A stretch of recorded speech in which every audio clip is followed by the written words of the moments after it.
No, and for those listening and waiting, I forgot to turn the bloody YouTube stream on and the Facebook stream, so that's on now. You're as well planned as St Kilda. Oh look,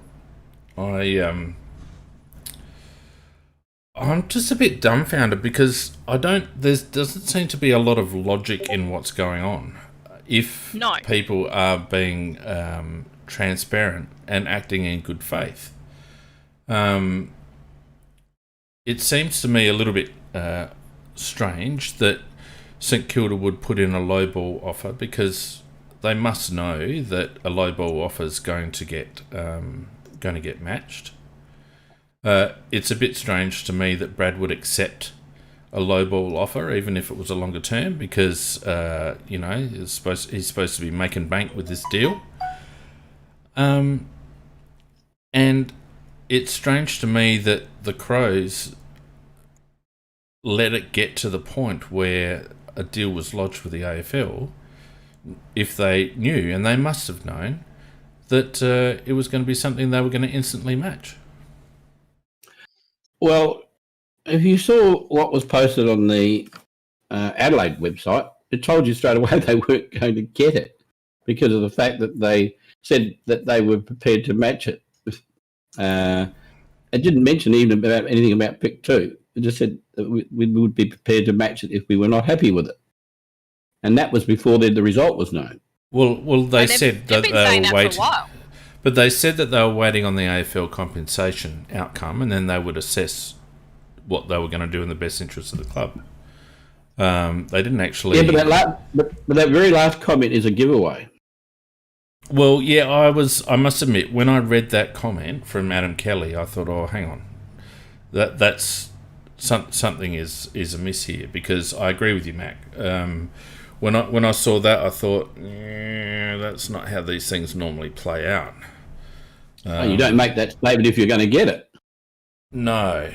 The fact that they made a statement at all was a worry, to be honest with you. Well, it is a very, very tricky situation because, as I said, his manager said his value hadn't gone down. It is factual, and Port Adelaide actually confirmed that they did offer, and I heard their managers talking about it. Somebody quoted the 4x650, and they said you'd be very much on the mark there. So, which they thought that they did say they couldn't actually see Adelaide allowing that, but it isn't a big jump then to get up to 700. Now, the other thing that really is totally illogical here is the situation that you've got a broken down Croc in Danaher who's played 15 games in the last 3 years. And he's just sailed through on a 3-year contract at whatever it was, pretty good dollars. Yeah. But in terms of if you were the AFL and you had a discretionary situation, and I think they've used a discretionary one in our case to go negative, you'd use it on Danaher and say nobody's going to genuinely pay that sort of money for a broken down Croc. And if you're really genuine about it, and you'd say he's only worth about and seriously, he was only worth about a band 3.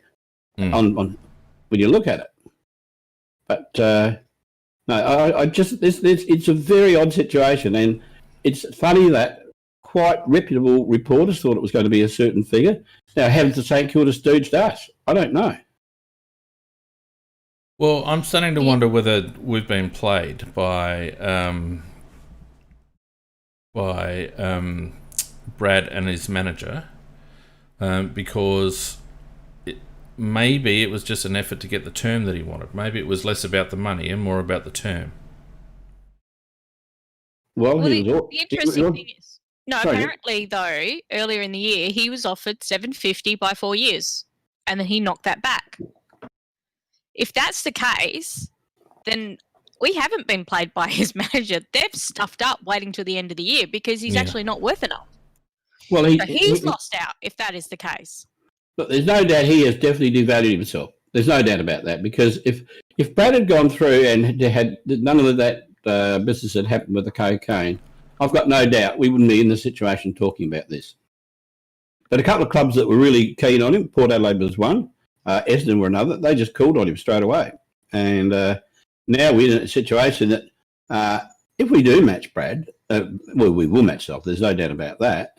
And if it's only in the 600s, as they are saying, we've actually signed Brad out for the long term on the cheap. And now he's still our asset. We can go to the trade table and we can do what we like with him. Yeah, that's right. G'day to everyone on Twitch and on YouTube and Facebook. Sorry for the little glitch first up.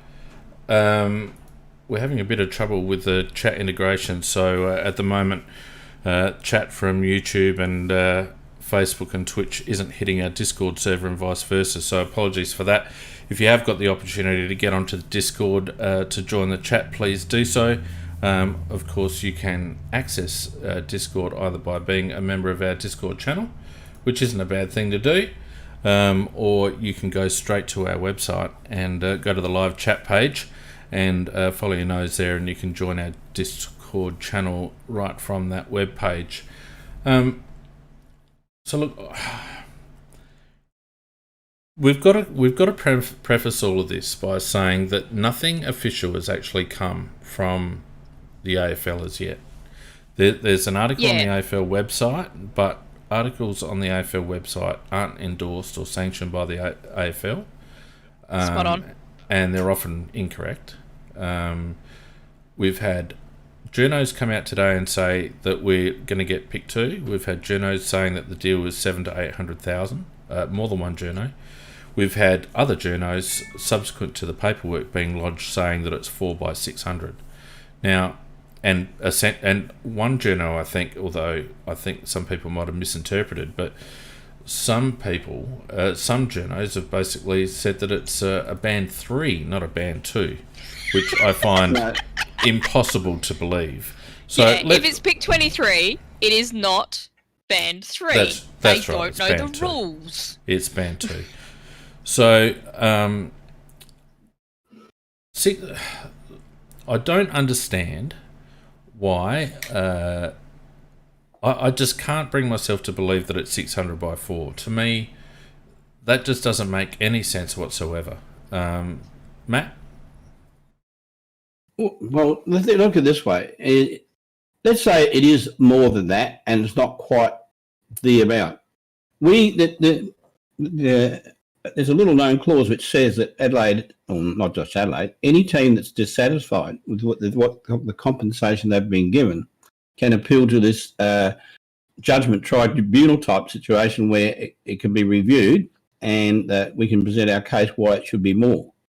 Why we should be in a better situation. We can only appeal a decision based on the compensation. I mean, if St Kilda have offered him 4 years at 600. There's not a lot to appeal, is there? We can't appeal. We can't appeal St Kilda's offer. But I'm just having a hard time accepting that the final offer that St Kilda decided to take to AFL House is 600 by 4 years. To me, none of that makes any sense. I mean, reportedly, Brad was on between 550 and 600 this year. So he's not getting any uplift in monetary terms. He might be getting a slightly longer deal. But what makes me question what's gone on over Twitter and in some news outlets this afternoon is the fact that Kelly has come out and said if it's band 2 compensation, we will match. Correct. Right? And we will. Yep. Well, then, to me, if the AFL have given Adelaide band 2 compensation, then where is the statement saying we will match? Because it should have taken all... No, it doesn't make any difference. If it's band 2, we match. We don't need 3 days to make that decision, Macca. That's true.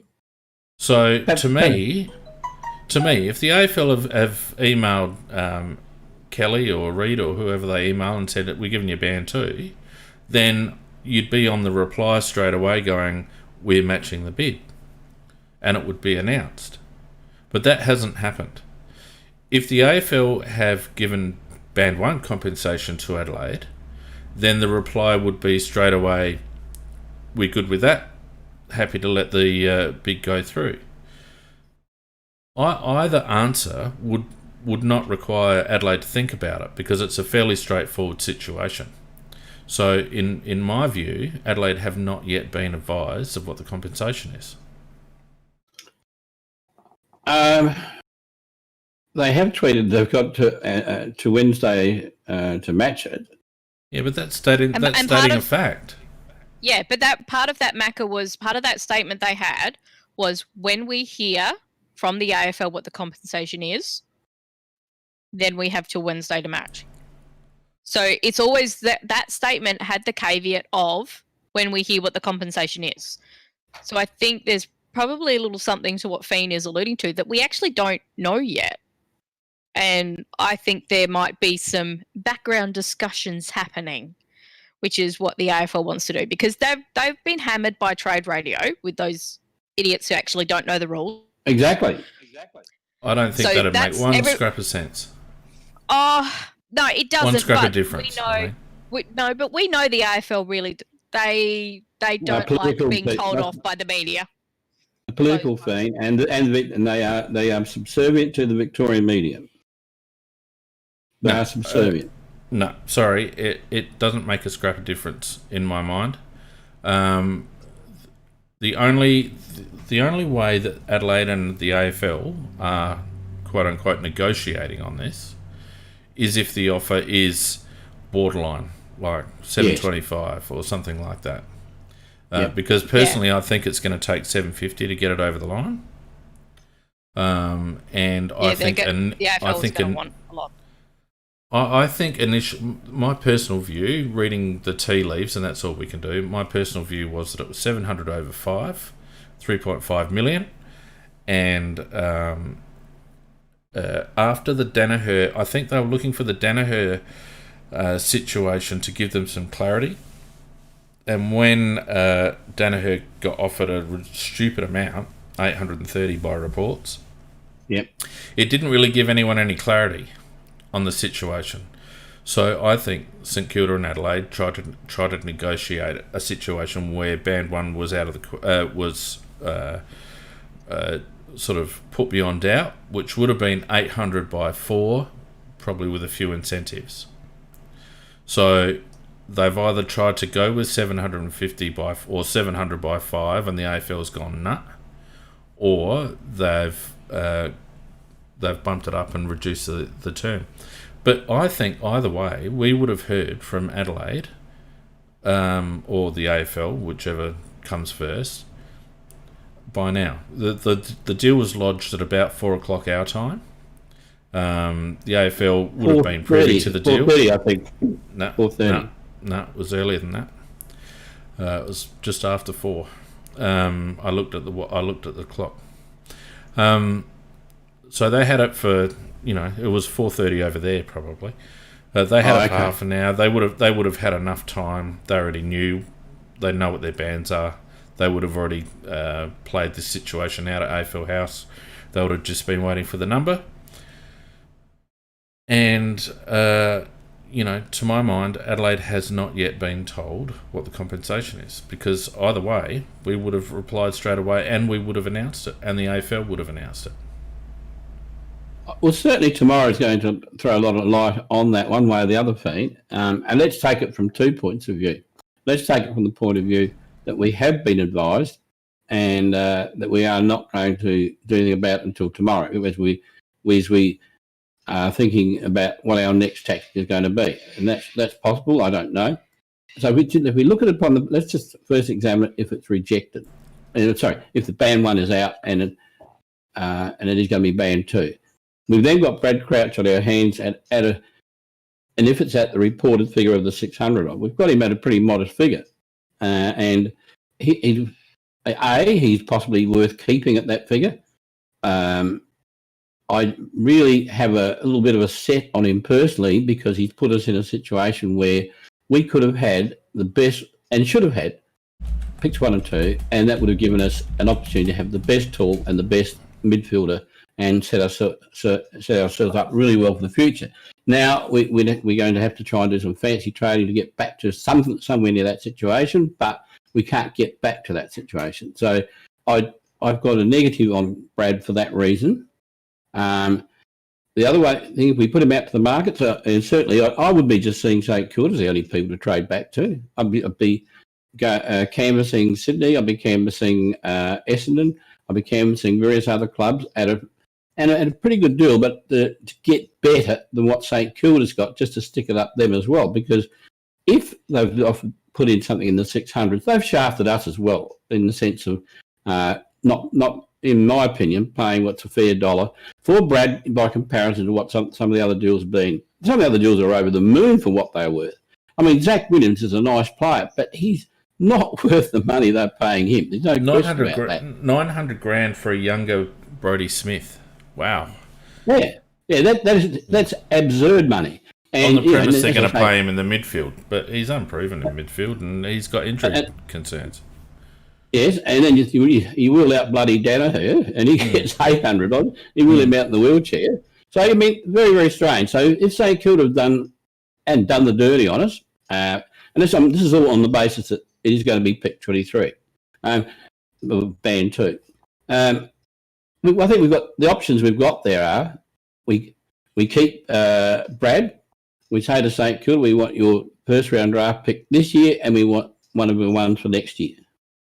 And they won't give it, I don't think.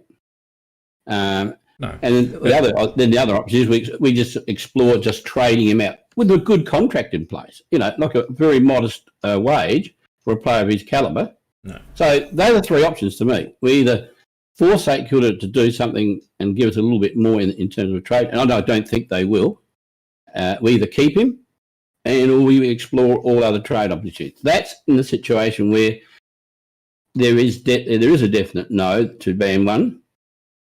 Now, if you go look at it from the other point of view, if it still is not definitive that it's not going to be band 1, that we're not going to get it, then we have to really, really get on our knees and grovel and bend over in front of the whatever they want to get it, because I think it was a very, very key part of what our rebuild was all about. So, because it just gave us that opportunity to be in control of the draft and to get the players we want where we wanted them. So, there are the two options, Fiend. If you're right that there's a good chance that may not have been resolved and that we are negotiating them, trying to force them to give us the pick 2. But I must admit, my inside is telling me that we won't get it, and we're going to have to go down the latter path. And I'm not giving Brad Crouch away for nothing. Nick? It's very, very odd that this reported 600,000, because if that is the case, then Brad's manager's been doing what most managers do and lying through their teeth. He's done a complete and utter disservice to his own player if it is that amount. Now, there might be, I think PJ alluded to that because it's only the base salary that's included. So they could have some very easy incentives, which will fully bump it up, but that's not included normally as part of the little whatever mathematical formula that the AFL does. If that's the case, though, we only have to match that 600. So that's all we have to actually keep him on. And if it's, as was reported earlier in the year, he was offered 4 years from us at 750, he's completely stuffed up his own player's position. But what it also tells me is that St Kilda have definitely called on him. Now, if they've called on him and they don't really want him because they know we're going to match, why have they put this offer in? It's just insane all around. You're right. There's something definitely very fishy and weird going on, Fane, and I don't quite know what's going on. Yeah. We're working on the premise that everyone's acting in good faith. Now, Brad came out, I think it was last week, and said that all parties were working together to get a win-win-win situation. And the implication from that seemed to be, reading between the lines, that the clubs were working together to come up with a deal that was going to give Brad what he wanted and was going to give band 2 for us, and therefore St Kilda didn't have to spend a pick. Right? That to me was the win-win-win outcome. The fact that St Kilda got to hang on to their pick because they don't have a lot of picks this year. Brad gets his deal and the Crows get the compensation they're looking for. So assuming all three parties are acting in good faith, then St Kilda lodging a 600 by 4 contract to me is just absurd, and I don't think it's correct. I don't think it's Agreed. correct. I don't think St Kilda would have lodged a contract that Adelaide were unhappy with, unless over the course of the weekend negotiations broke down and St Kilda decided, well, you know what, we're just going to chuck a bid in and see what happens. That's the only scenario that I can think. That's the only scenario that I can think of. Well, we said that we would, if their offer wasn't good enough to get us pick 2, that we would match it. Yep. And they also made some very negative comment about not wanting to be pushed around, etc., etc. So what you're saying is quite likely that it could have happened that we pushed hard and they refused, and in the end they may have actually even parted on not so good terms. I don't know, because we're just left in the dark at this stage. But it was looked like it was rolling in the right direction. Yeah. And then all of a sudden, it's come up covered in shit. And something, if it is definite, and something has gone drastically wrong, and it may well be that they don't even want. There's two things: they may not want Brad anymore, or they may be thinking, Adelaide is weak as piss. If we hold out, we'll get him for absolutely next door to nothing. Well, they can't not want him, or else they wouldn't have lodged a bid. Because even if the bid was 600 by 4, it's still going to cost them 600 by 4. So I'd put a bid. If I put a bid in for a Mercedes at $20 for him, so I mean, and I'm not saying that's a true exact comparison, but if 600, if they put in a bid for 600 for Brad, that's cheap to get a player of that quality for that money. So that doesn't say whether they really want him or not. That just says we'd like to have him at a cheap rate. Yeah. Now, some people on the Discord chat, and also Big Fella on YouTube, g'day to Big Fella, and also to Patrick watching us on YouTube, as well as a few others, are talking about whether the cocaine situation had any impact on this. Personally, I can't see that it would have had any impact whatsoever. What are your thoughts on that? I think it drastically has. Absolutely drastically. Port Adelaide offered 4 by 650 before it. They withdrew from it because of that. No, they didn't withdraw over it because of that. They didn't withdraw at all. Their offer was declined. Yeah, they didn't withdraw. Okay. Then, as you say, maybe will be declined. But their offer was there. And at 650, and you would think it's not a big jump from 650 to go. That was prior to the cocaine situation. So it's not a big jump to go from 650 to 700 or 725 or something like that. It's something drastically has happened here, and I'm with you, Fiona. It's very, very strange. It doesn't make sense. One of the most likely situations is that the talks did break down. They just said stuff and just put in a cheap bid. But that makes no sense to do that. To me, it makes sense that it has to be over 650 because that was what was knocked back by Port. There is no way that Brad's manager would have been okay with St Kilda putting in a bid that is under the 650. Because it actually makes his perceived market value visible. That's the problem with that, Nikki. You're absolutely right. Why would Brad... Because before St Kilda lodge any bid, Brad's got to accept it, right?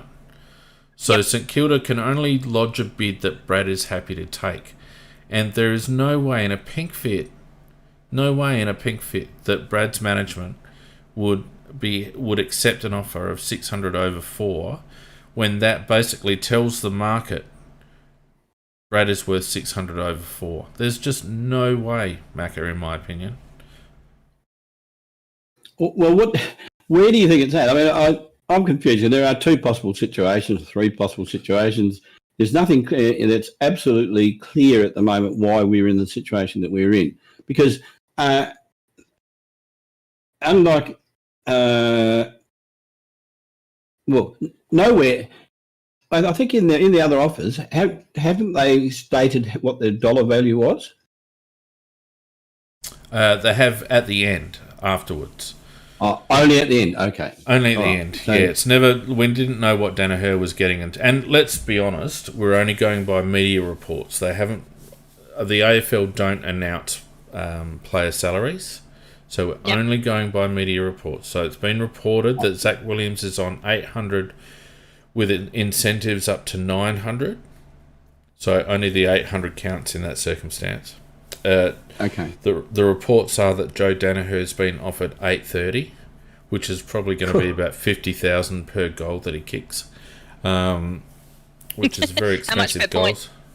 Well, I mean, we can talk about that in a minute, the relative value. But so the AFL don't ever announce what the value is. They only announce what the compensation is, and the media then speculate. Because the AFLPA will have a hissy fit if players' salaries are known. That's right. So it'll be a far more transparent situation if the free agency compensation calculation was made known, and B, the players' salaries were public. But neither of those two things are true, so we're just left to speculate. But they're the two numbers that were speculated: 830 for Danaher and 800 up to 900 for Williams. So look,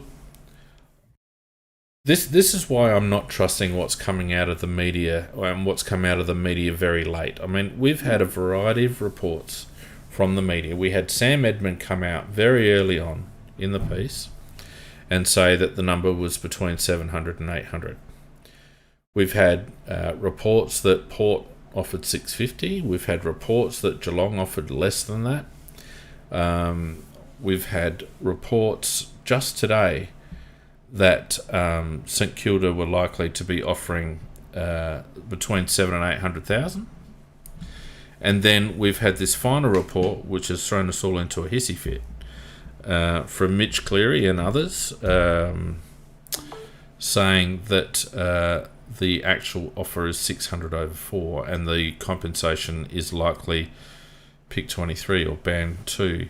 Now, the thing that makes me double take Mitch Cleary is the fact that he reckons he got that from the Adelaide Football Club. There's absolutely no way that the Adelaide Football Club would leak anything to Mitch Cleary. End of story, full stop. No way. So I'm doubting Mitch Cleary's sources, because I just don't think that he got that from an official source. I really don't. Or we're doing what we have actually done previously, which is leak information to see who is actually leak false information. Yes, I don't think that's happened in this. I don't think that's happened in this case. Mitch Cleary is not on the radar. You could consider that maybe a Caroline Wilson or someone, or a Theodoropoulos might get some word, but not Mitch Cleary. I'm not seeing it. It's either come from the St Kilda camp. I doubt whether it's come from the AFL, or it's come from Brad's management. But Cleary specifically says in his article that he got that from Adelaide, and I don't see it. I don't see it. Did he get it from somebody within the city of Adelaide? Because if he's just saying Adelaide, there's a million of us. Was it Ruchi? Yeah. Well, the situation is, I don't really think we are going to get band 1 fee. Look, the very best situation, the very, very best situation could be is that we are negotiating our arse off with the AFL, trying to get them to give us band 1. And we do have a right of appeal, by the way. So we do have that ability to do that. And maybe we are doing that. I don't know. I don't think there's any evidence of any club ever having negotiated compensation with the AFL. No, it hasn't been done. But the AFL did announce what the process was. They won't tell you what the herbs and spices were, but they did say what the process was. That you lodge it, they evaluate it, they give you a decision, and you have 3 days to match it. And if you think that it's obviously inadequate, you wouldn't be appealing for getting too much. If you think that it's not a fair compensation under what the rules are, then you've got the ability to appeal. And you don't think that would be announced? Well, I don't know whether the AFL would want that to be announced. Otherwise, you'd open that up for it. You'd open that up for everybody. Look, that's all. This is smoke and mirrors, and we just don't know is the answer. We just don't know. And I think going by the fact that all the media jockeys are just they're putting out that's banned 2. I think it's going to be banned 2. And I think the AFL. Yeah, and it's one of two things. We've either been shafted by St Kilda, or the AFL. It's very marginal. The AFL have gone down the Victorian way. It did take a long time for something to come out. So I don't think it was that cut and dried. That's what makes me think that it was marginal, and they just said, no, in the end it's Adelaide. So if it's been Gold Coast, yeah, we'll give them ban 1, sorry, but Adelaide, no. That's my take on it. Let's look at the logic, right? So a deal was lodged this afternoon. The AFL stated that their assessment process began this afternoon. We haven't had any word from Adelaide or the AFL as to whether compensation has been accepted or whether the bid has been matched. We've had a confirmation on the Crows website at about 5:15 that St Kilda had made an offer. It says the league has received the paperwork from the Saints and are currently processing the details. Meantime, Adelaide is now in a 3-day period where the club can decide whether or not to match the offer. The club is aware of the free agency offer lodged for Brad this afternoon. We will await the determination of free agency compensation by the AFL and then review our options before making a decision in the club's best interest. Now, what time was that at, Ben? That was at 5:15 this afternoon, or thereabouts, around about 5 o'clock this afternoon. Right? So that tells me that the papers have been lodged. The AFL haven't made up their mind, maybe because Gil was out playing golf or something. Because personally, I didn't even know they could lodge a deal today. Yeah, they lodged yesterday as well. They're open all because it's only a 4-day period. They're open all day. Yeah, well, as I said, I didn't realise they were actually lodging any deals today. But so it was lodged at around 4, and this got put out at around 5, and it tells me that the Crows have not been advised yet what the compensation deal is. Well, I hope you're right. I really hope you're right. I'm not. Well, I don't know whether I'm right or wrong. I'm just trying to apply some logic to what our official statement. If we forget everything that's been said and speculated about in the media, from Clark and Cleary and Homfrey and all the rest of it, right, and just go by the official statements. The official statements are St Kilda lodged a bid. The AFL are processing the bid. The Crows have 3 days, or have until 5 p.m. Wednesday to match the bid. But as yet, at the moment, they're waiting for the AFL to determine what their free agency compensation would be on that bid. They're the facts.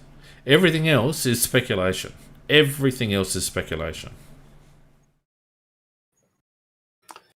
Yeah, well, okay. Well, it's a long shot, but it is possible that they haven't made the determination. Or it's a very marginal case and they are fluffing around over it. Well, I think we're going to be marginal anyhow, whichever way it goes, whether it's a no or whether it's a yes. It's going to be marginal. We're not in the 800s or something like that. Nothing like that. Well, let's look at it from St Kilda's point of view. If you want the player, and we talked about this last week, if you want the player and you're not you're not tight on salary cap, which, by all reports, St Kilda are not tight on salary cap at the moment. And if you are moving towards a premiership window or a contending window, as St Kilda are, they made the finals this year and they're on the rise, and you genuinely want the player, and you don't have a lot of pick currency, surely you just offer enough. So as I said before, if they were thinking 700 by 5 was going to do it, and then Adelaide said, well, you're going to have to do 800 over 4 so that we can get band 2, then why wouldn't they just do it? Band 1, sorry. Why wouldn't you just do it? Well, it may well be we haven't had the official statement, Dean, but it may well be that there's been leaked what it's going to be. I don't know. So I have very little optimism about us getting a band 1 at this stage, even if they haven't given us it. None of the other deals have been leaked. Not one. Everyone was blindsided by the Zach Williams deal. Everyone was blindsided by that deal. Everyone was taken aback by the Joe Danaher deal in terms of the 830. Yeah. So there's been no leaks anywhere else. And the AFL media, trade radio, all the rest of it, they have been bleating on all week about how Brad Crouch isn't worth pick 2, which is not the point. But they've been going on and on and on and on and on about it. And to me, this is just more speculation. I think, and Cleary quoted Adam Kelly's words in his article, and to me, it's just more speculation. It's just more media trying to read between the lines. Now, I could be completely wrong, and someone might have got a leak.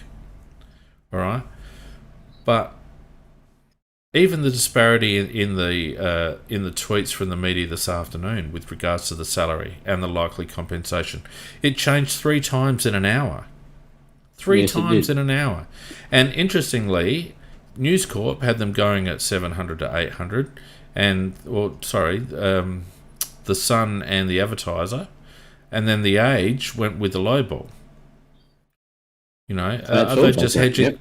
Are they hedging their bets? I mean, to me, I'm not buying the leak. I'm not saying that we're going to get band 1. I'm not saying that there aren't issues with this, but I'm not buying the leak, and I'm certainly not buying 600 over 4. All right. Let's say we go somewhere with our conversation. Let's assume that we're not getting band 1 and that we're being offered pick 23 as some of the scribes are saying. Let's just say that is the case. So where to from here then, Fiend? We're obviously not going to take, well, if they do, they're even more incompetent than I thought they were. And no way would I have had Reid handling such a delicate matter. He hasn't got a great record, I don't think. I don't like the guy. In fact, I really think that we should have replaced him. That's just my opinion. My thoughts are these. That means we match, and we've got Brad Crouch, and the trade period's coming up. Now, we've got 2 ways of looking at it. Brad is very happy to stay. He's probably played good football for us, and we could have him on a reasonably cheap salary for a guy of his quality, or we can put him out there and just say he's out there and put a pretty high price on his head in terms of, not when I say not a high price on his head, happy to transfer that contract and or to those type of conditions and for a reasonable draft pick. So, and St Kilda, I don't believe St Kilda are going to give us anything that's worth the value of what Brad really should be. Well, I think if it's band 2, then the club's got let's 2 work options. on that. All right, so band 2, and we're calling that for the sake of the argument, pick 23. So the club's got 2 options. They either take pick 23, in which case they'll probably lose about 200,000 supporters. Absolutely. Or they keep Brad on whatever the match salary is, and we all move on with our lives. And let's be honest, my thinking, and everyone who listens to this podcast knows my thoughts on Brad Crouch. But if we were to get Brad Crouch at 650, say, a year, is probably worth it. Is probably worth it as long as we use him correctly. I don't. And the problem, Macca, with trading is that this free agency situation, as I mentioned to Nicky before, it solidifies his market value, right? It makes trading very difficult. I don't think we trade with St Kilda because I don't think St Kilda have got the currency. No, I don't think they have either. I wouldn't even be talking to them, quite frankly. I would rather keep Bradford than trade with St Kilda for what little assets they've got. Yeah. So, look, I think if it's pick 23, I think Brad Crouch remains an Adelaide Crows player. That's what I think. Yeah. Okay, so that comes up to the next point where that's the last of our free agent. Well, it's not really, because we've got the Hardigan situation now. We are going to get a bucket of old rice and a used bus ticket for him from Hawthorn for Hardigan, because they've got a third or fourth round pick for their free agent. They don't want to dilute it, so it's going to be in the 50s or 60s or 70s or something like that. It's going to be worth nothing. So really, we're going to end up with, whereas we were going to possibly end up with a reasonable pick for Hardigan for what he's worth, we're probably going to end up virtually nothing for him now. So there's another flow-on effect there too for us. It hasn't been good. Nick, what do you reckon? It kind of, I think the matching at the band 2, to me, and this is where it could be why we're not heard anything and why there's still discussion going on. Because if it is at that trigger point of just about to be a band 1, it might be a lot more money than what we're comfortable with paying, knowing we still don't know the list sizes and who we possibly wanting to bring in as well, and whether there's any restructuring we're going to need to do with our contracts. So that could be where there is a possibility of some discussion going on. But I do agree with you that the trading part's the hard thing. You kind of can't now use him as trade bait because, yes, you're correct. His market value has been set, and that puts us very much behind the 8 ball in terms of any ability to negotiate. I did see somebody ask in the chat, would Essendon give a pick 8 for Crouch? No. I'm answering that. I'm answering. I'd be happy with 8 for Essendon with a bit going back their way. So, I mean, it is possible. But I don't think they'd do it. Well, they've still got, they're likely to have picks 6 and 7, is it? They have. So they just might, because at the moment they're going to be a very skint club at the moment next year. God, yes. Very skint club. So I would think it very much in their interest. I wouldn't rule that out as a possibility. But I'm now going to throw something further onto the table. I don't know what you guys are going to think about what I'm going to say. But I think it's very important for us to try and do what Port Adelaide did in the year that they got Rosie, etc., work your way back to the top. And to do that, you have to lose players that you really don't want to. They're good players. They're really good players. And I've been thinking about it, and the only players I can come up with, apart from Brad, to put out there in the marketplace, is Laird and Smith.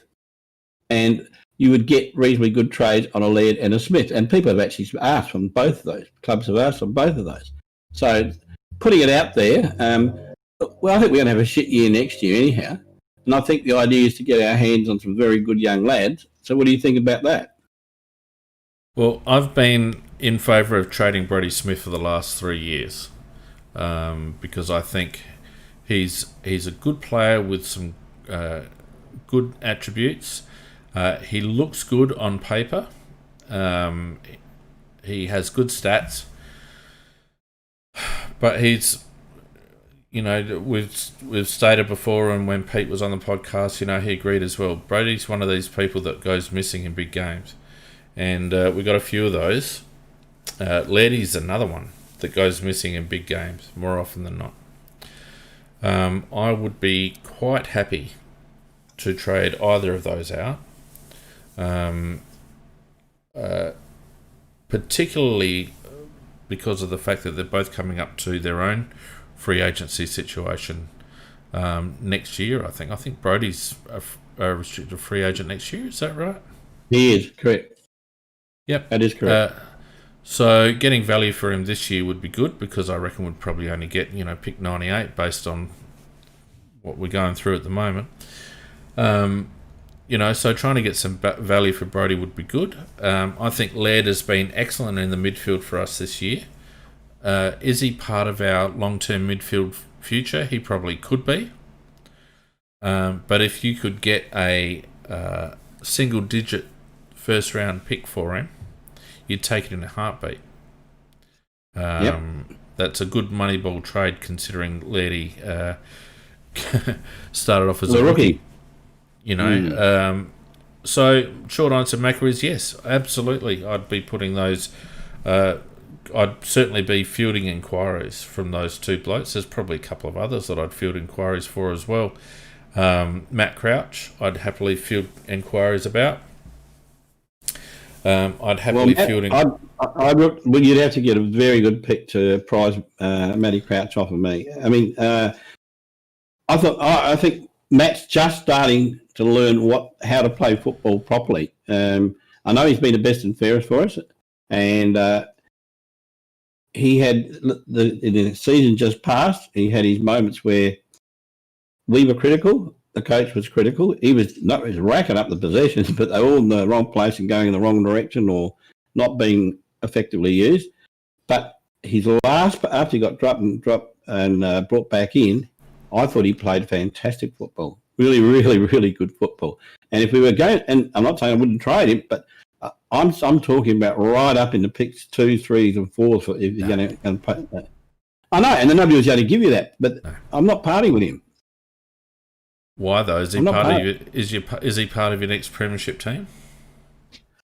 Depends when you think that might be. He's about 24. Yeah, 24 years of age. He's likely to be around the joint competitively for the next 6 years. Yep. So to me, I'd look at saying that Matt is one that is possibly in your next premiership. Yes, and that's possible as a veteran. Whereas Laird, I'm not parting with him unless I'm getting massive overs for him. And by massive overs, I'm talking about Sydney's pick 3, North Melbourne's pick 2. You don't want to part with it? No, sorry, we don't want to talk about it. He's staying here. My problem with Matt Crouch in terms of longevity is that he's already not a very fast player. And, we slow down as we get older. And he's had shoulders and hamstrings. And I think the older he gets, the less effective he's going to be. And I'm thinking that Matt falls off a cliff similar to Scotty Thompson at some point, and I don't reckon he lasts as long as Scotty Thompson, because Scott Thompson got absolutely everything out of his body and certainly prepared a lot better than Matt does. Well, so I don't know whether Matt makes it to our next contention window. I really don't. I think we're not contending again for another 4 years. Definitely. At least, maybe I'm working on 5. Yeah, I would hope, Macca, that we bring in players and we develop players that go past Matt Crouch within the next 3 years. So I don't think he played fantastic. I think he played well in the back half of this season. I think he played well, but I wouldn't rate him as fantastic. And my problem, I would probably say a pick between 8 and 15 would do me for Matt. And just to back you up on that, Fiend, my problem is that the fact that he had to get dropped to figure out what was wrong, he should have been able to have that corrected or listened, and we know there were some issues with coaching this year. Oh. But it's not the only time that this has happened with him, that it takes something fairly drastic to get it into his head. No, don't buy it. To me, that says he's not that coachable. No, don't buy that at all. Times. He's played a certain way all the time he's been with us, and he won a best and fairest playing in the manner that he was playing. That was the coach. That's not true.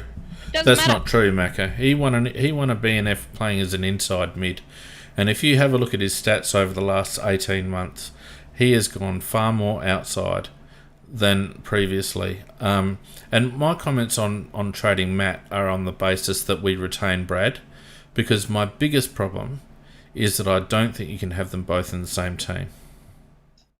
Well, when I'm talking about trading Matt, if we do, and as I said, only if we got a very, very good pick and more than he's worth, and it is on the basis that you're not going to get rid of both Crouches.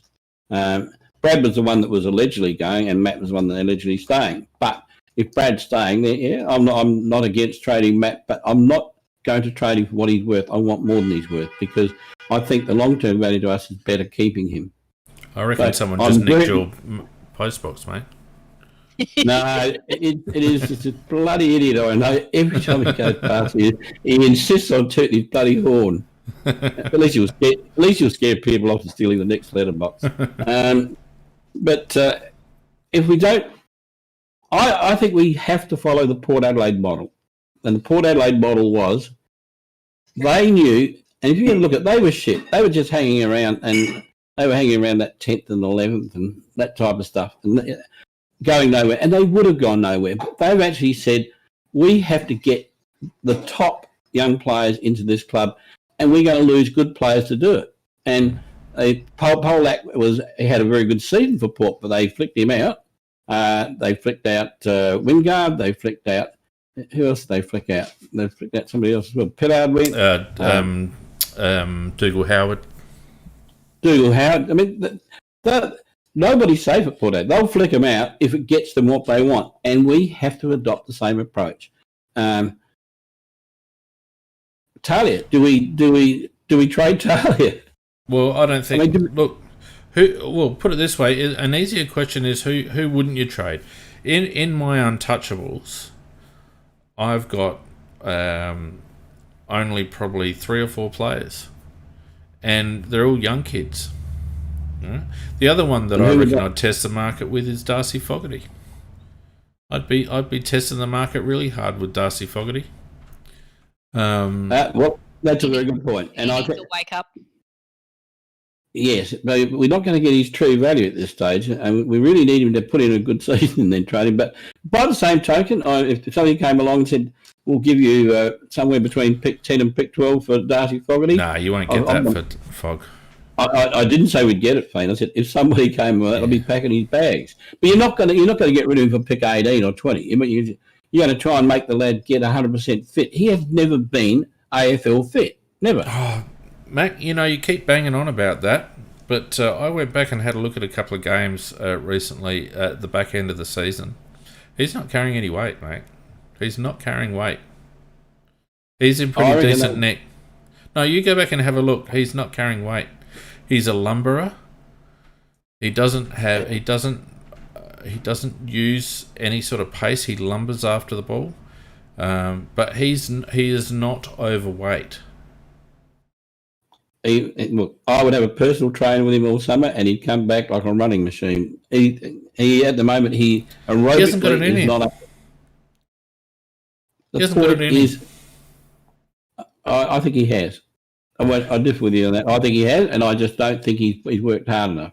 If he hasn't worked hard enough after 3 years in our system, Macca, then the problem's not on the weight scales. It's in the brain.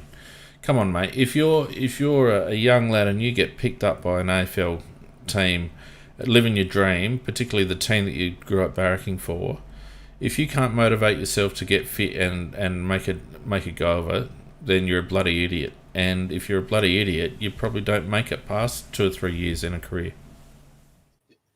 But, Fane, that isn't what AFL football. They live in a bubble. They don't live in the same world you and I live in. You take Stengel. I mean, Stengel has got an opportunity with us to have a very good football career at reasonably good money. And he's already risked it in the one season. I don't believe a lot of footballers think the same way we do. Once they and that's all fine. That's all fine. But if Fogarty hasn't got a professional approach, if he hasn't got an approach that allows him to become an elite forward, and let's not forget that when he was drafted, people were talking about him, playing in the midfield, for God's sakes. He's definitely not got the motivation to do that. I think the club knows the word motivation thing. Motivation is the word you use there, Fiend. It's not ability. You use the word motivation, and that's what we have to turn around in him. But I'm not arguing about his ability, although we've only seen it in very small doses. He had ability at junior level. He was a standout when he was playing at the Bay. But this is a step up, and some players have got the ability to go that extra gear, and some don't. And we've been waiting and waiting and waiting for Darcy to break out, and he hasn't. I think the club knows it. I think there's a reason why we're going to be targeting another forward at the top end of this draft, and I think you find that if we end up taking Logan McDonald instead of Riley Tilthorpe, I think that's a massive indication that we've lost faith in Darcy Fogarty, because Logan McDonald is just a slightly bigger version of Darcy Fogarty. He's a lead-up forward. He's not a contested marking beast. He's a leading forward. He basically is leading, but he can take a contested mark. Yeah, I know, but you don't play Darcy and Logan McDonald in the same team, is what I'm saying. You don't. We're just digressing though, Fane. When you're talking about the motivation factor, something in the past has not been quite right with the way they've approached their training, etc. Because Gallucci, Miller, Fogarty, these are all players with tons of talent that haven't done the step up, and it's not because they're not physically capable of doing it. It's something mentally or physically fit or whatever it is. These are players that should be stars by now, and they're not.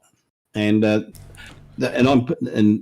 people that were looking after them and supposed to be developing haven't done it properly, and they you either do it with a carrot or a stick, and I don't know whether we've used too many carrots and not enough sticks or whatever. But these players have to be developed to their full potential.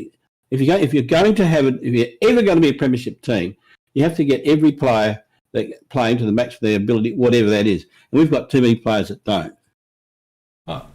I don't disagree with the fact that our coaching and our player development has been less than desirable. No argument about that at all. But then, how do you explain blokes like Tom Duday? Because they are blokes that will coach themselves. They've got that inner want. They have the inner want in them. They are the type of players you do want in your team because of the fact they will do it themselves. They've got that great big inner want in them to do it, and that's the type of player you want. And that's why, for example, you just proved my argument. You just proved my argument. You want the players in your team that want to be there, and blokes like Miller is far overrated as far as I'm concerned. Fogarty, these sort of blokes, come on, mate. They're in a workplace with their mates. Yes, the coaching's a bit bog average, but you've played footy. You know what it's like when you get around a team of blokes that are all, moving in the same direction. You don't need to be coached. These blokes seem to be waiting for something. I never listened to a word the coach said ever, because I just wanted to get the bloody football and do the best I could. That's true. I shouldn't admit that, but it was true. Never listened to it ever. But by the same token, we had players that could have been absolutely outstanding who just didn't want to go that extra mile, and the coach could have talked to them till the cows come home, and they just wouldn't put in. Well, that's what I'm saying. That's what I'm saying. You're just proving my point. That's what I'm saying. Not really. Not really. What I'm saying is, I'm saying that we really drive them very hard this year, and if they don't crack it, then we piss them off.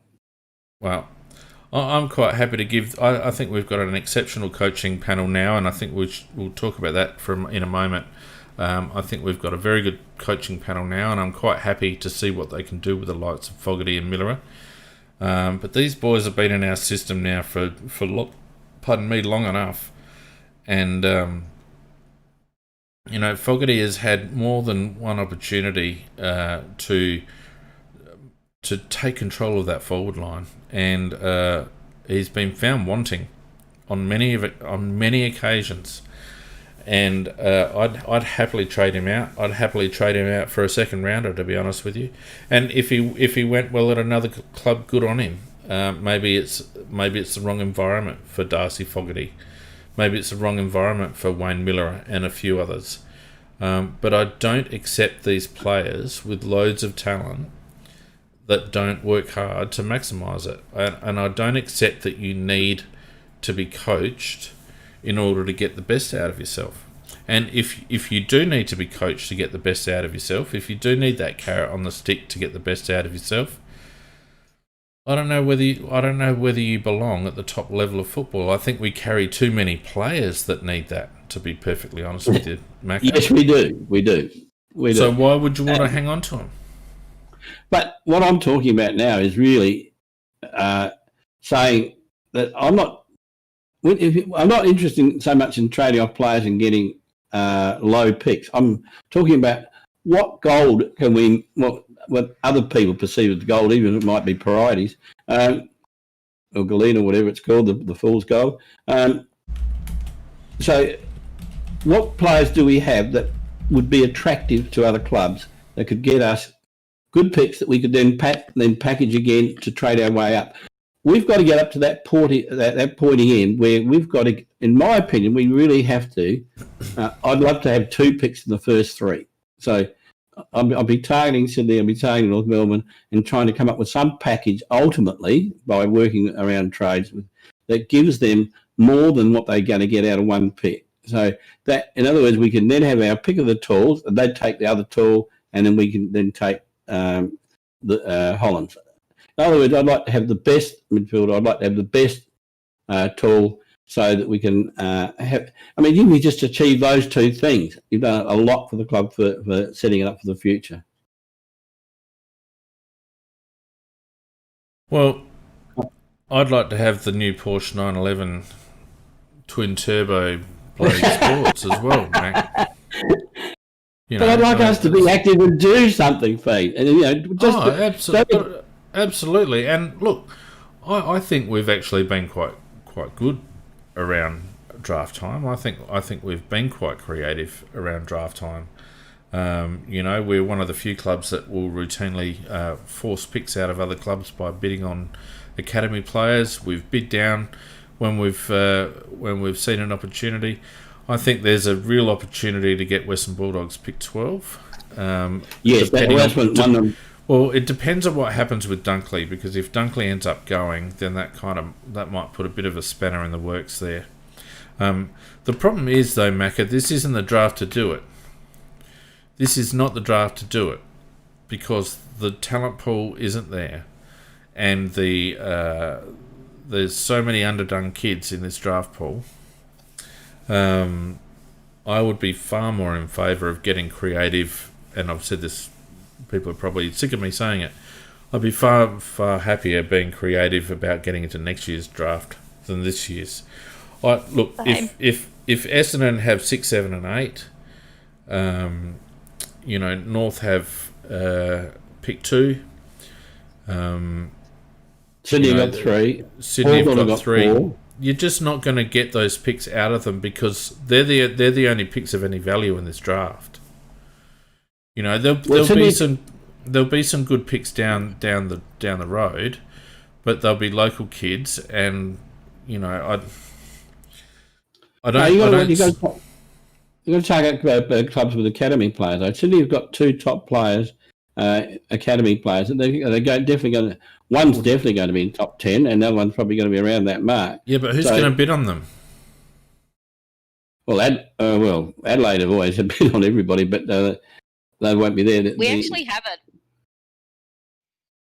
That's actually a bit of a myth. We haven't actually bid on. I actually went and I went back and did the stats. Yes. A lot of times we were talked about bidding on, and people said we were going to do it, and we didn't do it.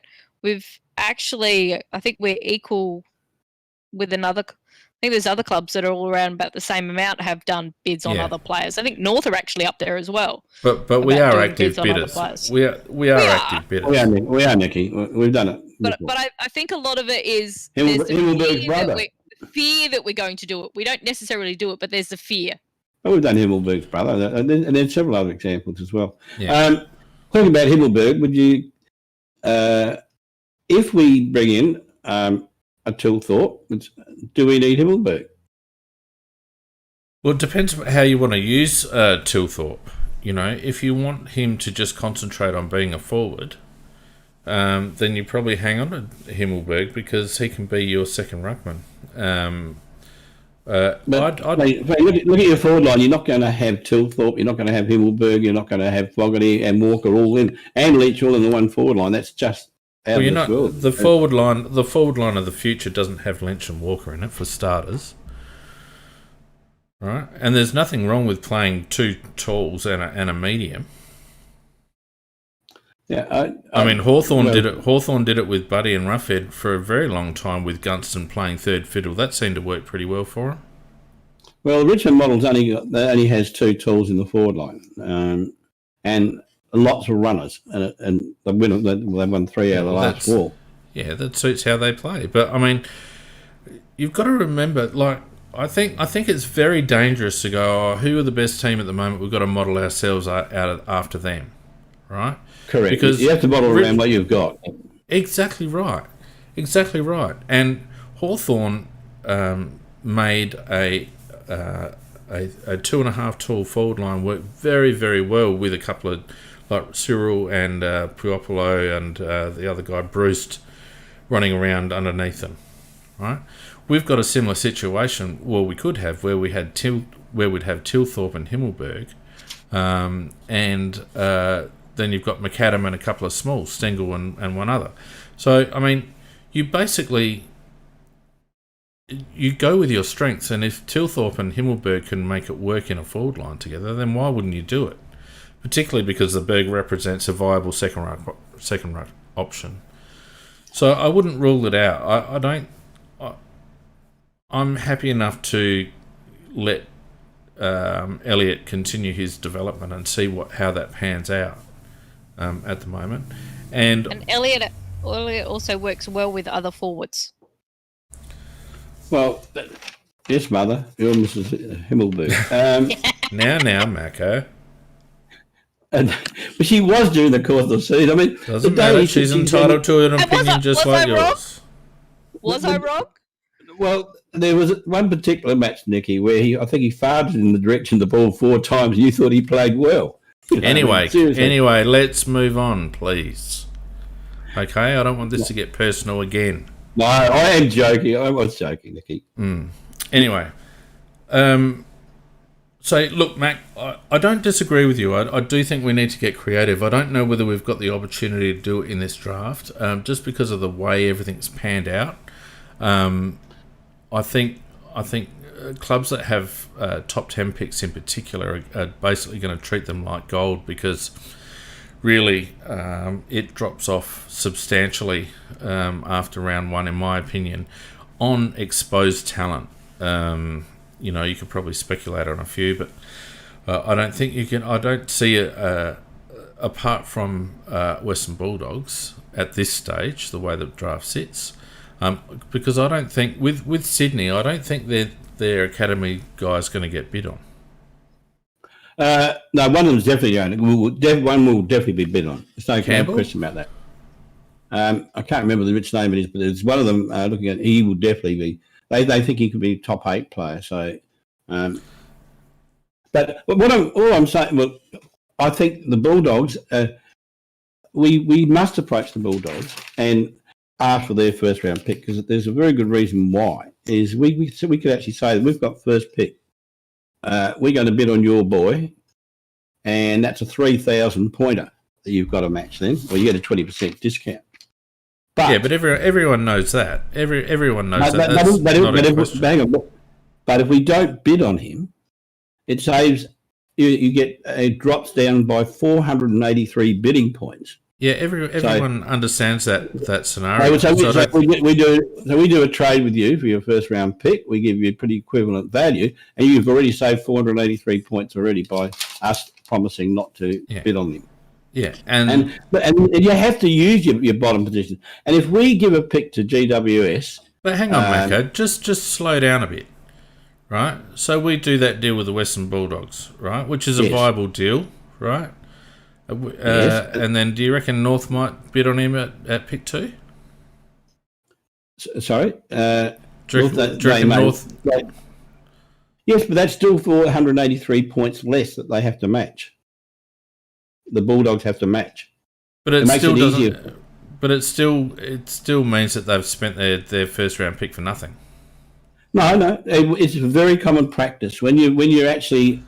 I know it's common practice. I know the scenario that you're talking about. What I'm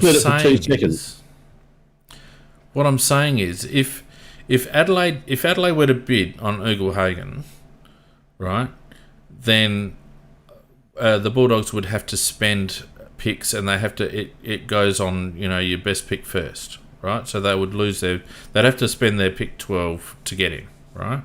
Correct. So Adelaide do a deal, and we'll give you enough points to make up for your pick 12, and we'll do a sidey that we won't bid on Ugle-Hagan, and they go, yep, that's great. That's great. And then so Adelaide take Hollands at pick 1, and then it gets to North, and North go Ugle-Hagan. Yeah, but they've still only got to match 483 points less. Yeah, but it hasn't actually. Why would they do the deal with us? Why wouldn't they do the deal with North Melbourne?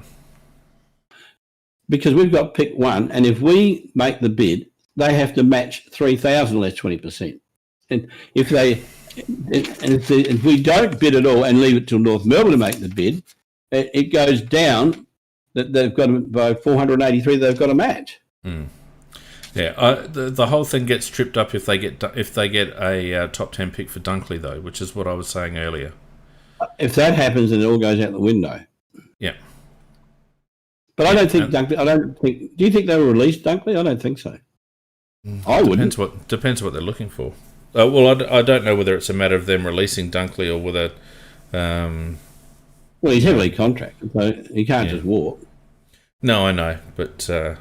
Yeah, I guess what I'm saying is that with the disappointment of the Kraut situation, potentially, as we don't know for certain, but potentially, I think that the club has got to be quite ruthless, very ruthless, and it's got to be prepared to lose names to try and get good draft picks, so that we can actually bring in the type of quality of player that can actually not necessarily make us good next year, but will ultimately make us good over the next 5 years, that we could be potentially a premiership side. And you keep saying this, Macca, and you keep saying this as if there's some fantasy that this draft has got depth, right?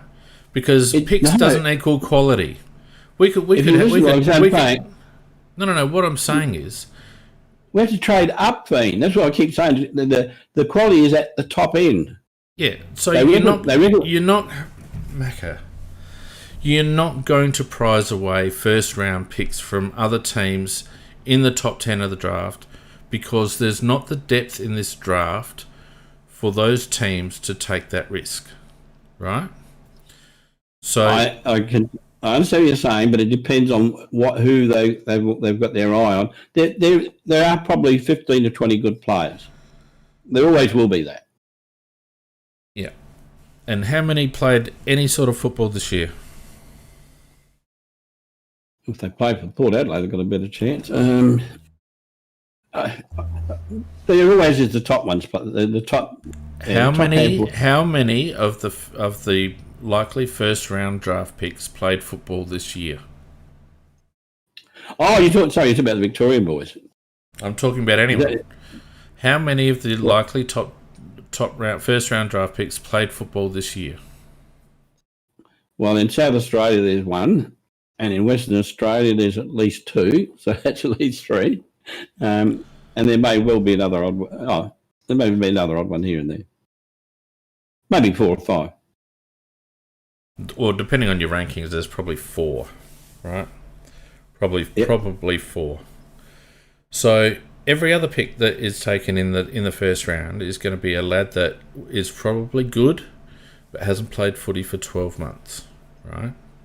So he's already a year behind on his development. Okay, a couple of those players are coming off injuries, like serious injuries. Hollands is not even, back to full training. I think Tanner Bruin is still struggling with his knee issues. There's a couple of others. I think Will Phillips has been struggling as well. What I'm saying is that these clubs with top end picks, they're not going to want to get rid of them. Anyone trying to get out of this first round this season will be looking to use that leverage to get into the first round next year, because next year is where all the talent is, where all the depth is. So why would you go hell for leather on a draft that is really piss weak? I mean, the reason why Port bailed on all their players is because there was an absolute treasure trove. They read that draft year perfectly, Macca. There was an absolute abundance of talent. That was a super draft, right? Yeah, probably the best draft for 10 years, and they got 3 quality picks out of that. They did. So this draft is not that draft. It's not that draft, and I would prefer for Hamish and co to play a pretty straight bat on this one, and try as hard as they possibly can to maximise our situation next season. We're gonna have 2 top 10 picks, maybe 3, depending on what happens with the Bulldogs, right? Mm-hmm. We're going to have a couple in the 20s. We've got Atkins compo pick. We might get bread and butter, steak knives for Hardigan, and we've got a couple down a bit further that we'll use on NGAs, right? Yeah, that's exactly right. Yeah. So I think and Hately coming in probably for I would suggest something around about Atkins' pick, Simple, but why are we going to do that even thing? I mean, everybody shafts us. I mean, why would we just not use the pre-season draft? Because do you really want to be that club? Well, yeah, I do. Do you want to be that club, Macca? Because it always comes around to bite you on the arse. I know it does, but it doesn't seem to bite Carlton. Everybody still trades with them. Yeah, but Carlton don't win anything, mate. They don't win anything. It hasn't got them anywhere. They've just paid $900,000 for a halfback flanker, and you want to follow what Carlton does? I'm not talking about in terms of the personnel draft. I'm talking about in terms of what you pay. I'm talking about their whole strategy. Like, hasn't got them anywhere. Yeah, well, I'm thinking if we're going to give him any, if I could pick 39 or something like that. Well, what's Atkins' pick is end of second round. That's going to be around about the mid-30s. That's his. I think we're talking about his. I mightn't have had the number exactly right, but that's the one I'm talking about. Yeah, so mid to late 30s, I think, is reasonable for Hately. I think it's unders for Hately, to be honest, but I think it's perfectly acceptable in the situation where we do have that leverage, and I'd be quite happy to pay it. We don't need it. Mark Bickley said on 5AA that he would be absolute, and he's a guy that plays very straight-laced, and he said he would be absolutely furious with the club if they didn't take advantage of he believes that we should trade for Hately, but we should be playing a fraction of what he's worth using the leverage of the PSD. He said that because that's what every club does. That happened with Greenwood last year. That's why we should have got a better pick than we did for Greenwood, but they used the leverage of the PSD. And that's what Greenwood was the first 22 player. Hately's played half a dozen games. Right? Greenwood was a bona fide midfielder. Right? Yeah. But they still used the leverage. but you can't compare Greenwood to Haitley. Greenwood was a proven midfielder. Haitley is a speculative, as much as we all think he's going to be good. And I'm certainly a fan of Jackson Haitley. I think I'm so hopeful that gets over the line, because I think it'll be excellent. Haitley will get over the line. There's no question about that. Yeah, we all thought Brad was going to get picked too as well. I'll see it to believe Not quite the same thing. Not that he can walk. He's got the ability to walk, and he has got the ability to walk into the PSD, so it will happen. It's only a question of what we give. Yes, and what I'm saying is that I think the Atkins compensation will be quite adequate. It'll be late 30s. We don't need the pick. We're not under normal circumstances. I think Jackson Haitley's the second round pick. Yes. So we're paying unders. I don't see the problem. All right. Now we're talking. And also, Macca, just on that, where you said before, that Mark Bickley's a straight batter. No, he's not. He does exactly what his producers want him to say, and he will always do that because he's on 5AA, and that's what they do. So I don't put a lot of stock in anything that comes out of that media.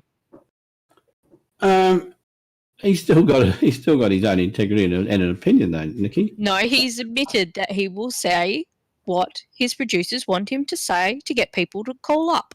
Oh, yeah. That is what they do.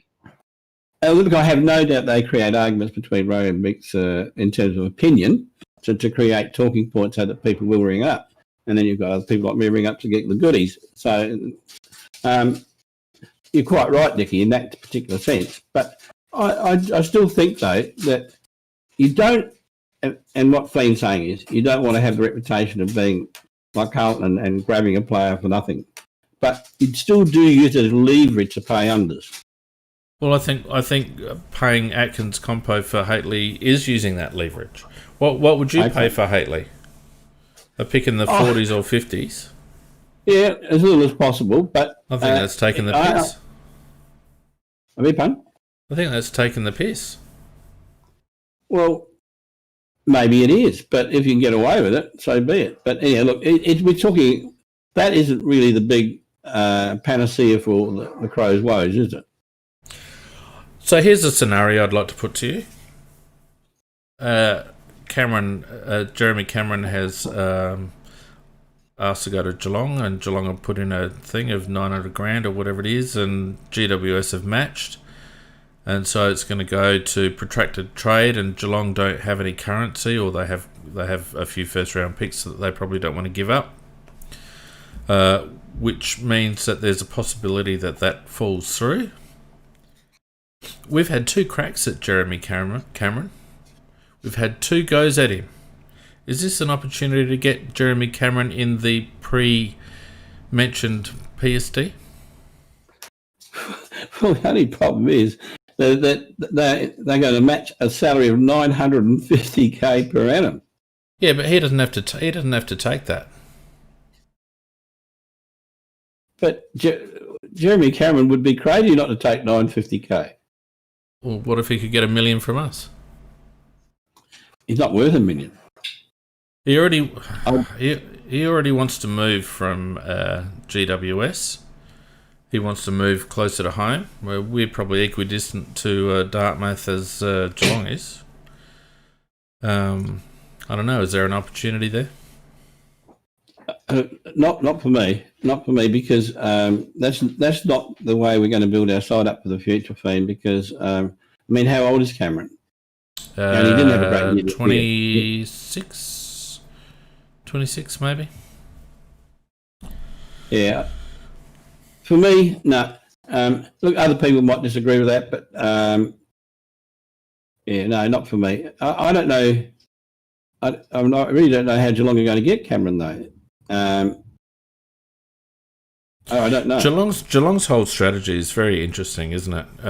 They've had a couple of retirements. Harry Taylor's retired. Ablett, of course, is retired.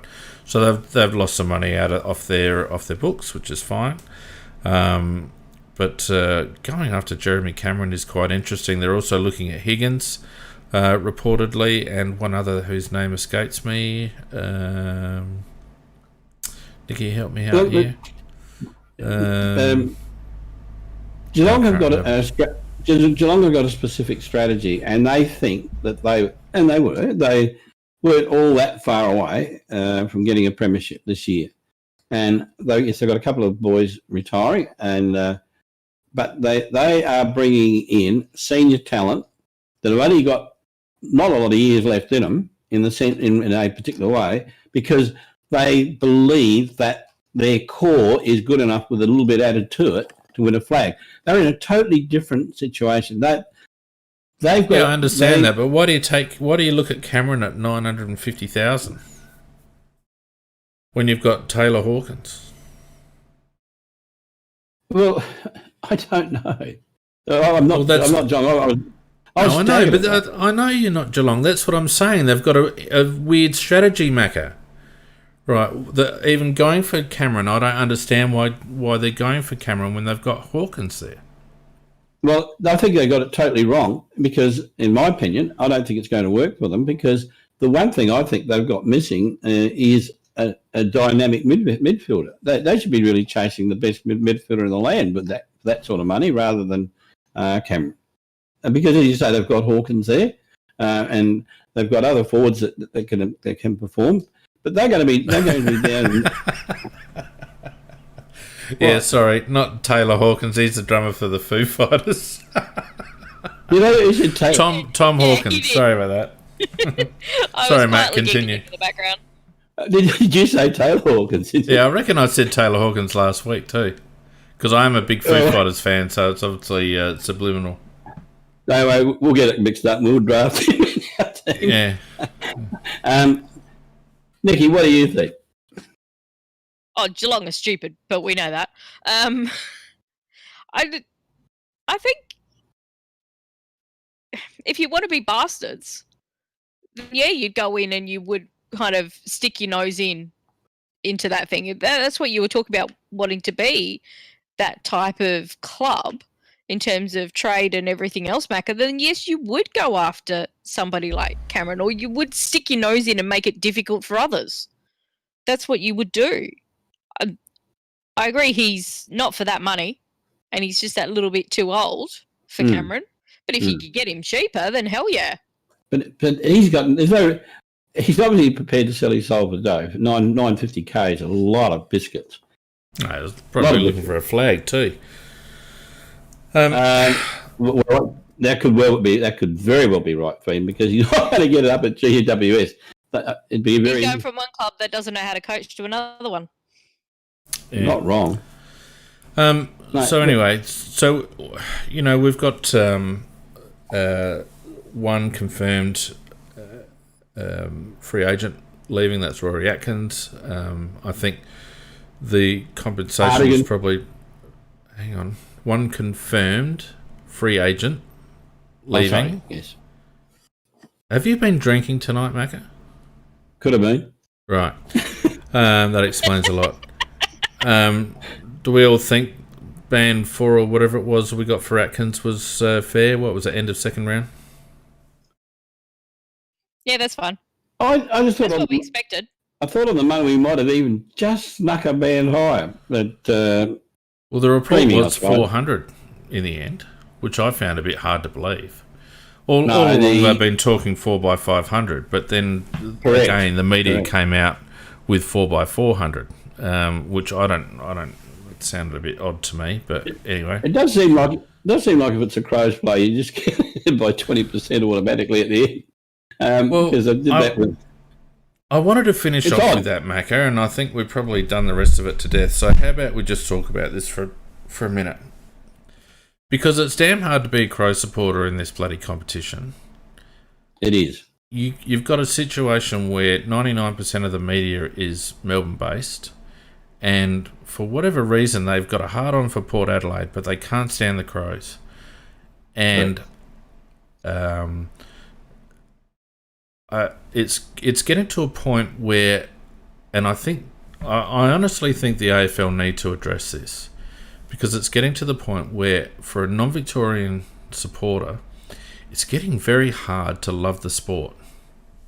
Very hard to love the sport because of the lack of objectivity in the media. Now, You get it in all sports. You get it in big American sports. You get the local sports writers that are very passionate about their local team and all the rest of it. But on top of that, you've got the national sports writers that are quite objective about things. So you get that nice balance. You get the Stephen Rose of the world, but you also get the balance writing at national level. You mean you actually get journalists? Exactly. Now, we don't have this in Australia in the AFL. We have a situation where, because of the way in which Australia operates, the regional media is very, very small time. They don't carry any weight, and they have to fight for the allegiance of whatever the local teams are. So they tend to just toe the line. But unfortunately, the mainstream national journalists, they lack any sort of objectivity whatsoever. And not only that, they wear their supporters' hearts on their sleeves more often than not. Damien Barrett's daily aneurysms, simply because he's a North Melbourne supporter and North Melbourne were going to be pushed down to pick 3 from pick 2 with the potential Brad Crouch deal. That was it. It was unethical. Do they not have a code of conduct, these journalists? No. Do they? And I think that the AFL needs to really have a look at this, because it's turning people off the sport. The coverage that we've had with regards to Brad Crouch over the last week, irrespective of where you sit in your opinion on the Brad Crouch thing, it makes you it wears you out. It tires you out. It makes me sit here and go, why am I doing a bloody podcast? Because we're on a hiding to nothing in this competition. And I think it's a real problem for the AFL. You're 100% right, Fiend. I could not, every discussion we've had tonight, that is the 100% fact that is indisputable. We get the shittiest treatment of any football club in the AFL. We're a target for their media. In fact, we do one thing wrong, or very minor now. They dredge back, go right back to the camp and go through it as if it's all happening now. We are treated abysmally, absolutely abysmally. And yet you look at Collingwood, and they've got, what's his name, the star forward. Jordan De Goey. Not Stevenson. Sorry, Jordan De Goey. That's the one I'm thinking of, De Goey. De Goey has been in more strife than bloody Superman and got criminal cases, etc. But there's nothing made of him like there's been made of Brad Crouch. You would think that Brad Crouch was a terrorist, a rapist, or whatever in terms of relativity compared to the other players. And Adelaide bashing, and since the camp, Adelaide bashing is the favourite sport of Victorian media. And they are totally, they exaggerate things to the 100 times to the nth degree, and it's embarrassing. If you look at it objectively, it's embarrassing, and the AFL should be stepping in and ask them to do at least a little bit more objectivity, at least report factually rather than in a biased fashion and a smashing fashion when it's not justified. The AFL can't do anything. The only thing that keeps journalists objective is when you have different media ownership and you actually have different competing spot on, Nick. Journalist things. Because the media ownership in Australia is so saturated. It's a monopoly. To a very, very few number. It is, it's an oligopoly. That is our problem. Because as you spoke about before, Phoenix, about the regional journalists, etc., they're still all News Corp. Almost every single regional newspaper is owned by Murdoch. The fact that our main media is owned by somebody who is not an Australian citizen and that our government changed the laws so that he could keep it is an absolute travesty. Should not happen. We need to piss Murdoch off. As soon as we actually do that and open... Oh, I know, but we're trying. Well, no, he's in massive strife. They're losing money. But that's the problem. I agree with you, Nick. That's a broader problem. That's a problem with journalism in Australia, full stop, across the board. But this is an issue for the AFL because this is something that it wears supporters out. it tires people out because you feel like you're always swimming against the tide, and there's no objectivity. I mean, we saw a situation a couple of years ago where a Channel 7 commentator was openly spruiking one of our players in order to make him a valuable asset for a Melbourne-based club. Now, that happened openly. That it was joked about during the coverage. It was joked about in other platforms that Brian Taylor was involved in. It was an open joke. And to me, that just cannot be allowed to happen. And that was a very blatant thing that happened a couple of years ago. Now, it seems to me that journalists these days are far more open to manipulation by player agents, by even player parents at times, and I think they've lost all credibility. The problem for the AFL is that's all that there is.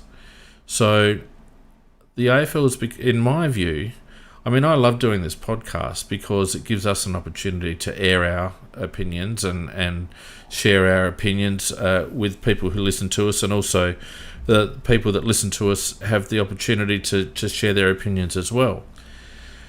But, I was bloody worn out after this afternoon with all the crap that was flying around, and I thought, you know what, this is Mickey Mouse, this sport. This isn't a professional league. This is amateur hour. This is Mickey Mouse, and it is ultimately the VFL. And I kind of miss my roots where I'd go along and barrack for Stir every bloody week and be done with it. Yeah, I've always had this secret wish, and it won't happen, is that just as Packer created a breakaway competition, which eventually became the competition, in the sense that it just revolutionised everything and destroyed what was the structure that was there. I just wish somebody would do the same thing with all the non-Victorian teams and a couple of the Victorian teams that would be advantaged by doing it, and just fucking smash the AFL to pieces. I would love that to happen. The biggest problem that I see straight off the bat is when you go and have a look at the AFL website and you have a look at the articles that are on the AFL website. They're written by people who are also involved in the clickbait media, and the AFL don't scrutinise those articles at all. In fact, they make a point of making sure that everyone knows that the articles on that on the AFL's official website don't necessarily reflect the attitudes and opinions of the AFL themselves. And I think that's the first thing that needs to be tidied up. If the governing body cannot make sure that its own website represents factual information, so that people that want to bypass all the bullshit can go to the source and read the AFL's own website and get credible, factual information, then there's a major problem, and the AFL needs to address that first and foremost, in my opinion. Look, you're actually just stating stuff that nobody can argue with, Fane. It's unarguable. It's unarguable. Yeah. PJ Crows makes an excellent comment in Discord, and I apologise, I don't know what's gone wrong as to why we can't display the Discord chat tonight, but it's been pretty good. But, Fisher McCasey's interview 3 minutes after being drafted. The first question, how do you feel, Fisher, having to head across the border to South Australia? It shouldn't even be a question. This is a national competition. We ask Jack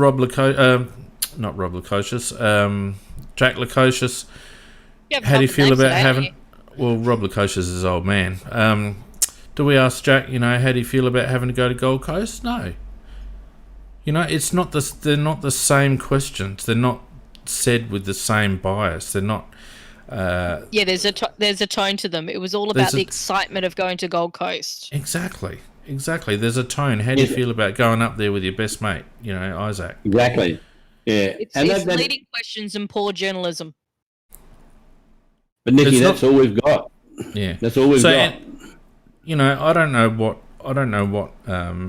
we necessarily do. But I really, I'm of the view personally, I try to push back on these journalists. When Mitch Cleary this afternoon tweeted about the 600 by 4 years, I tweeted back to him and asked him what his sources were. Where did he get the source? Because I think that's actually a legitimate question. You know, who told you that it was 600 over 4? Was it Adelaide that told you that? Was it the AFL? Who told you? You know, where did you get that information from? Because I think we actually have to start, and maybe we should next year on the podcast have a media fact check, do a bit of a 5-minute media watch. It'd probably be about half an hour, but we're good at that. We really need to, as a community, I think, start pushing back on this clickbait journalism, and certainly in the AFL community outside of Victoria. I think we owe it to ourselves to at least try and bring some objectivity into the discussion, because otherwise the AFL are going to lose us. They're just going to lose us because it's just going to become too hard to follow the sport. Well, at times I just feel like just not being involved in it because of the fact that whenever anything happens, if it's debatable whether it's going to be good or bad, for the Adelaide, it always seems to be bad. And as you said, the media, the Victoria media, slam the shit out of us. They state incorrect facts. Even that was a very good point that was raised about that Mackesy drafting situation. I mean, that should be in a reprimand situation because of the fact that it's a put down for Adelaide right from the word go. Yeah, I mean, but it was the official AFL interviewers. I understand that. I do understand that, Nicky. But surely, employees do things wrong, and surely that afterwards somebody said, "You don't say that. You should be selling positivity, not negativity." I mean, it's been interesting. Well, it hasn't been interesting. It's been bloody pull your hair out stuff listening to trade radio. But the one thing that I've found amusing is that despite Matty Rendell being a bit off the planet at times, he is pushing the interests of Adelaide and probably Port Adelaide as well if it was under discussion. And it's been so noticeable because it is so rare. It's so rare to hear anybody talk up a non-Victorian team. It's just completely rare. And for Matty Rendell to be on trade radio, as much as he's talking a bit of shit at times, it's been quite funny to listen to them try to justify themselves to someone that has a different point of view that's not based around Victorian interests. And for that very reason... Well, just for that very reason, you just said I've stopped listening to trade radio. Oh, well, I streamed it on Friday, and because I was interested to know what was going on with free agency, and I streamed it into the CrowCast chat stream as well. And in the end, I just had to mute it at my end because I couldn't stand listening to it anymore. I just simply couldn't stand listening to it anymore. And I actually called in on Friday, and as soon as I questioned what they were talking about with regards to Band 2 for Brad Crouch, I basically got cut off. Whereas numbnuts before me talking about some ridiculous thing to do with Essendon got about 5 minutes.